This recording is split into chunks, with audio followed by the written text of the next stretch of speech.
Hello बच्चों, मैं हूं संजीव पांडे फ्रॉम एड्यू मंत्रा।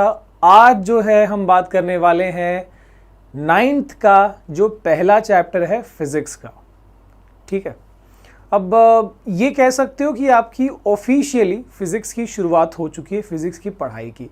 मतलब हमने पढ़ा है 8 तक भी, but that was like general science था। थोड़ी सी न्यूमेरिकल की शुरुआत, ये हाई लेवल नहीं कह सकते। ठीक है, मतलब ये तो कुछ नहीं, जब हम आगे जाएंगे तो और चीज़ें होंगी, बट डिफ़िकल्ट लग सकती जब आप बुक रेफ़र करोगे, बुक देख रहे हो, न्यूमेरिकल्स देख रहे हो। ठीक है, तो उसकी सही शुरुआत होनी ज़रूरी है।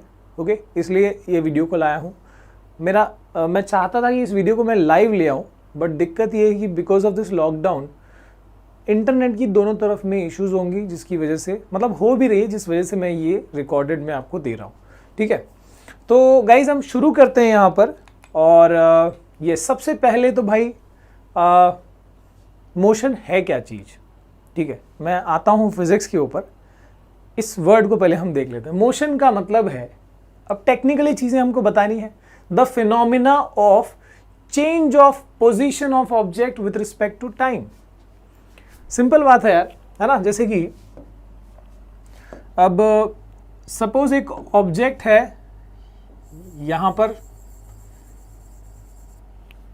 था, जो कुछ देर में, कुछ समय में इधर आ गया। ठीक है, कुछ टाइम में वो यहां पर आ गया। तो यानी क्या, I can say that at t equal to 0 में रीडिंग शुरू कर रहा था, तब मैंने देखा कि ऑब्जेक्ट इधर है, और जब मैंने कुछ टाइम बाद यानी कि after time 2 second I saw that the object is at b, suppose this point is a।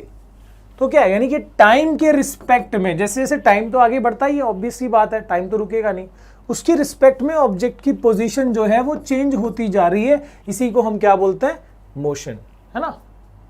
हम कोई भी ऑब्जेक्ट मूविंग है कैसे बताएंगे, जब कोई ऑब्जेक्ट का पोजीशन चेंज हो रहा है विथ रिस्पेक्ट टू टाइम।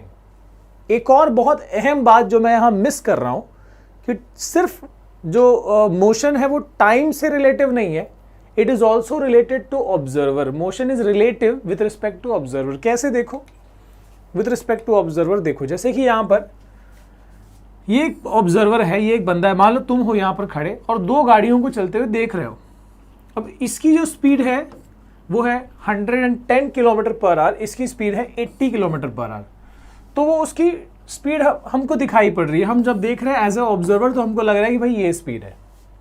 एक बहुत ही छोटी सी बात, कि मान लो यहां पर एक पर्सन बैठा हुआ है जिसका नाम है ए, और उसी कार में उसके बगल में एक दूसरा पर्सन बैठा है जिसका नाम है बी। तो अगर ये पूछा जाए कि इस बंदे से, अगर ये ऑब्जर्वर से पूछा जाए कि ए की स्पीड क्या है, तब तो वो कहेगा 110 किलोमीटर पर आवर। लेकिन अगर बी से पूछा जाए कि ए कितनी स्पीड से दौड़ रहा है या ए की स्पीड क्या है, तो बी के रेफरेंस में ए की स्पीड तो 0 है, क्योंकि बी भी उसी कार में है। बहुत ही जनरल सी बात है। एक और देखो, एक जो यहां का ड्राइवर है उसको मैं सी नाम देता हूं, तो सी के हिसाब से एज पर सी ए की स्पीड कितनी होगी पता है, कमेंट करके बताओगे मुझे। सी जो कि एक कार में है, जिस कार की मोशन है 80 kilometre per hour in the same direction as that of this car, जो 110 की स्पीड में है। तो सी के हिसाब से ए की स्पीड या इस कार की स्पीड क्या है आप बताओगे कमेंट सेक्शन में। ठीक है, और बहुत जनरल सी बात है। सो ये बात मैंने मतलब यहां पर अब समझ जाओ कि ऐसा नहीं कि इस कार की स्पीड सभी के हिसाब से, हर एक ऑब्जर्वर के हिसाब से सेम थी, अलग अलग है।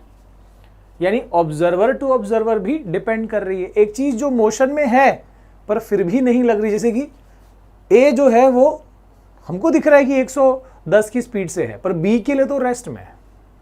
ठीक है, या फिर ये भी कह सकते हो कि जो पर्सन ए है, जो ड्राइवर है उस कार का, उसको बाकी दुनिया पीछे जाते हुए दिख रही है 110 की स्पीड में। ठीक है, ये भी लॉजिकली सही है। So motion is relative with respect to time and also with respect to observer. ठीक है, आगे देखते हैं। अब ये जो मोशन है, देखो बंदा कितना बढ़िया दौड़ रहा है ये लड़का।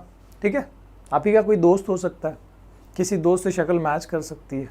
ओके, तो ये जो बंदा है ये सीधे दौड़ता हुआ आ रहा है, सीधे। मैं कह सकता हूँ लीनियर मोशन, या एक जगह से दूसरी जगह ट्रांसपोर्ट हो रहा है तो ट्रांसलेशनल मोशन कह सकता हूँ। ठीक है, ठीक है, चलो ये एक मोशन हो गया। इसके बाद देखो प्लैनेट्स जो सन के आसपास घूम रहे हैं, दिस इज सर्कुलर मोशन, है ना, सर्कुलर मोशन हो गया। वैसे एकदम सर्कल नहीं होता, एलिप्टिकल पाथ होता है, बट ठीक है, फिलहाल you can call it as circular motion. Okay, और ये देखो, ये कौन सा मोशन है? ऑसिलेटरी मोशन है ना, ये जो पेंडुलम का मोशन है ये ऑसिलेटरी मोशन है। तो यानी कई तरह की